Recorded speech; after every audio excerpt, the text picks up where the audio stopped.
Hi, I'm Julie. You know that saying, when you marry someone, you marry their whole family? Well, let me tell you about the day my mother-in-law, Karen, decided to remind me who really ran my household. Life was good. Me, my husband Mike, and our two kids, Jack and Emma, living in our cozy three-bedroom home. It wasn't huge, but it was ours. The kids shared the bigger upstairs bedroom, which they proudly decorated themselves. Emma's side adorned with unicorn wallpaper, Jack's with a space theme. For a 10 and 8-year-old, they were getting along surprisingly well. Then came that Sunday dinner. Karen showed up with her daughter Amy trailing behind like a shadow. The first red flag? Karen insisted on cooking instead of ordering our usual pizza. "Oh, sweetie, we need to discuss something as a family," Karen said in that saccharine tone that always made my teeth ache. I should have known. "Amy's having a rough time," she continued, patting Amy's hand like she was a delicate flower. "Third job this year," I muttered under my breath. "She needs a fresh start," Karen went on. "So I told her she could stay here for a while." I nearly choked on my meatloaf. "Here, Karen, we don't have a spare room." "Oh, that's no problem." Karen waved dismissively. "The kids can move to the basement. Amy needs a proper bedroom." The fork slipped from my hand. "Excuse me?" Mike started to say something, but Karen steamrolled him. "Michael, your sister needs help. Family helps family."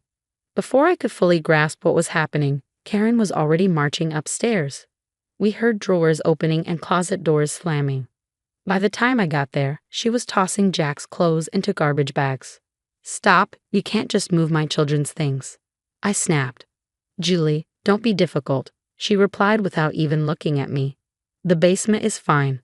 We'll set up dividers for privacy." Mike hovered uselessly in the doorway. "Mom, maybe we should discuss this." "There's nothing to discuss," Karen cut him off.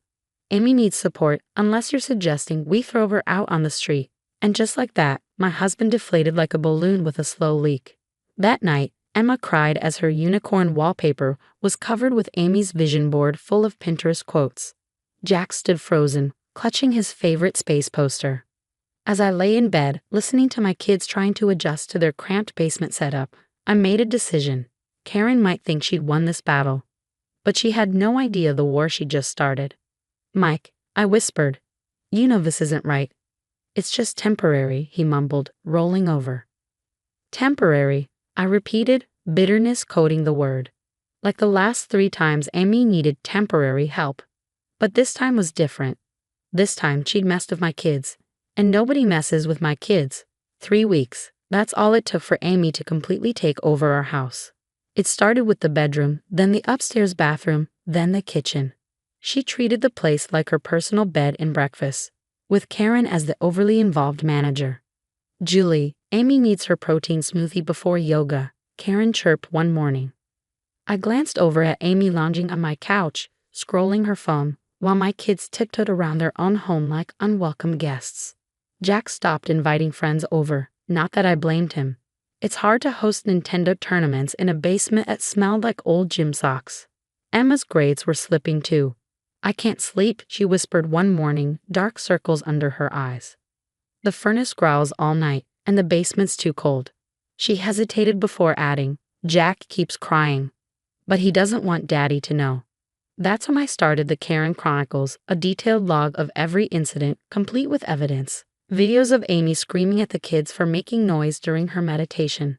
Screenshots of Karen's texts demanding organic groceries for Amy's healing journey. Photos of my children's belongings shoved into corners to make room for Amy's essential oil diffuser collection. The breaking point came when I found Emma's favorite stuffed unicorn in the trash. It was cluttering up the hallway. Amy shrugged, not even looking up from her vision board. "Isn't she too old for toys anyway?"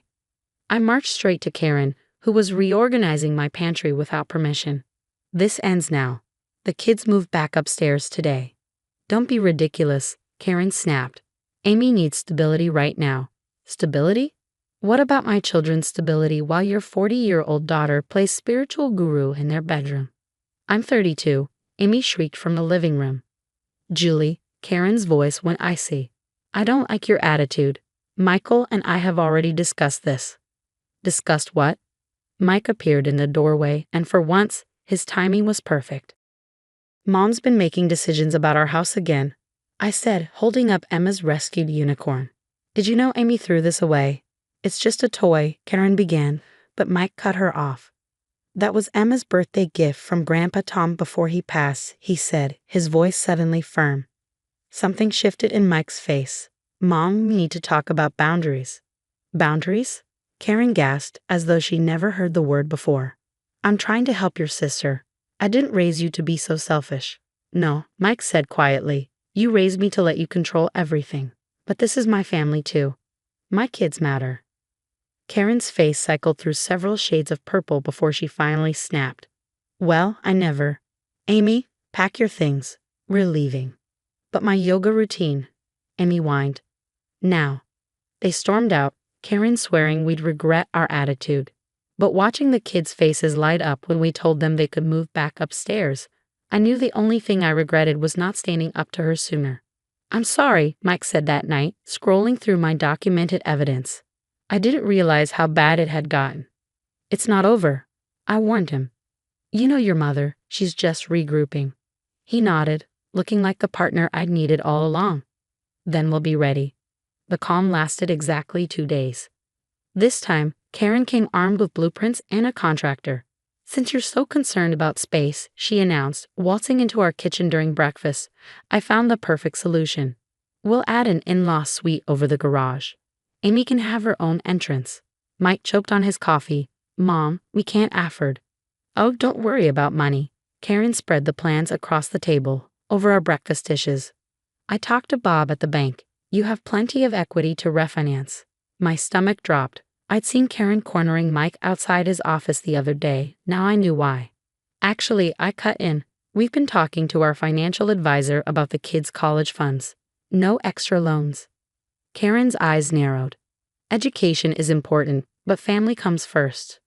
Amy needs to grow up. The new voice made us all jump. Tom, Mike's dad, stood in the doorway, looking grimly amused. Karen, you're doing it again. I'd never seen Karen speechless before. It was beautiful. Tom, you can't just walk in, she sputtered. Like you do? He raised an eyebrow. Sit down, Karen. We need to talk about Amy's temporary stays with Jessica, David, Marie, and Steve, and why none of them speak to us anymore. 3 families, Karen, Tom continued, his voice weary. You've driven away 3 families with this routine. I'm protecting my daughter. You're crippling her, Tom shot back, and I won't let you destroy another family. After they left, Karen practically dragging Amy away from her plans for a meditation garden. I called my best friend, Sarah. Record everything, Sarah advised, her lawyer instincts kicking in. Tom's testimony, the refinance scheme, everything. If Karen tries anything legal, we'll be ready. That evening, Tom returned alone, bringing photos, text messages, and financial records exposing Karen's schemes. I should have stopped this years ago, he sighed. But Karen's very good at making you doubt yourself. Not anymore, I said, adding his evidence to my collection. We're ending this cycle. Together, we spent hours building an airtight case. Karen had been hiding Amy's trust fund, keeping her dependent, and had even submitted loan paperwork in Mike's name, thankfully flagged by the bank. When do we confront her? Mike asked, both scared and determined. Family dinner, Tom suggested. She won't expect it there.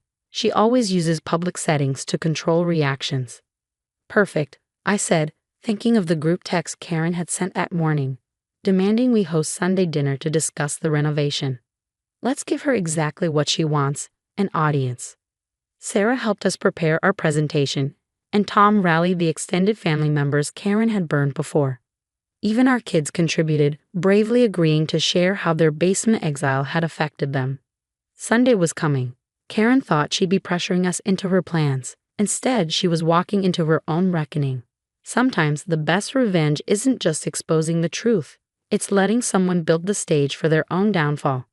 Sunday dinner started exactly as Karen had planned, except for the unexpected guests.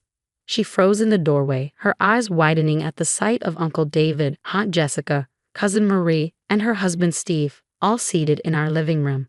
What are they doing here? She hissed at Mike. Family meeting, right? I said sweetly. You always say family comes first. Tom stood beside the TV, where we'd set up our presentation. Karen's face went pale when she saw the renovation blueprints, not just hers, but 3 identical sets from other homes.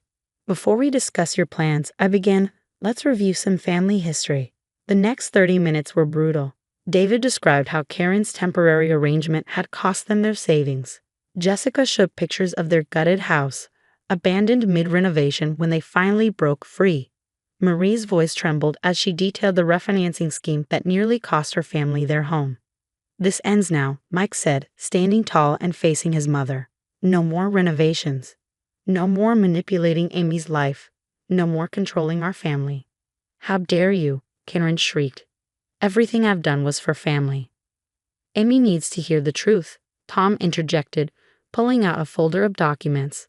Tell her about the money, Karen, the account you've been managing since she was 18. Amy's head snapped up. What money? The room went silent as Tom explained. The inheritance from her grandmother. The trust fund that could have funded Amy's independence years ago. The account Karen had kept safe while pushing Amy from relative to relative. Mom? Amy's voice was barely a whisper. Is this true? I wanted to protect you. Karen sobbed, her voice shaking. To keep you close.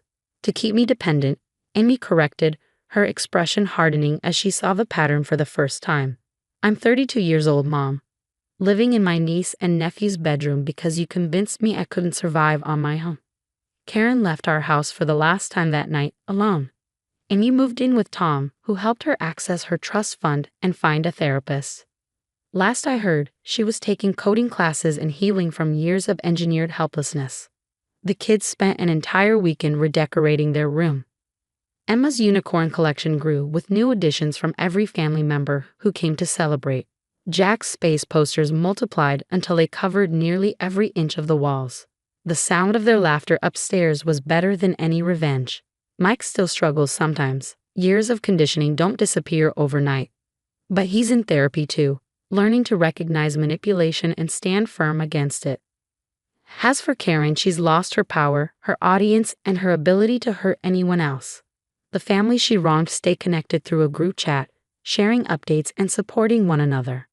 Sometimes the best revenge isn't something you do to someone. It's finally permanently stopping what they've been doing to everyone else. This story has ended, but it raises an important question. At what point should adult children be cut off from family support? Karen enabled Amy's dependence for over a decade. But where's the line between helping someone through hard times and creating harmful patterns of helplessness? Share your thoughts in the comments below. If you enjoyed this tale of family drama and justice served, don't forget to hit that like button and subscribe for more stories exploring complex family dynamics. And remember, sometimes the hardest part of helping someone is knowing when to stop.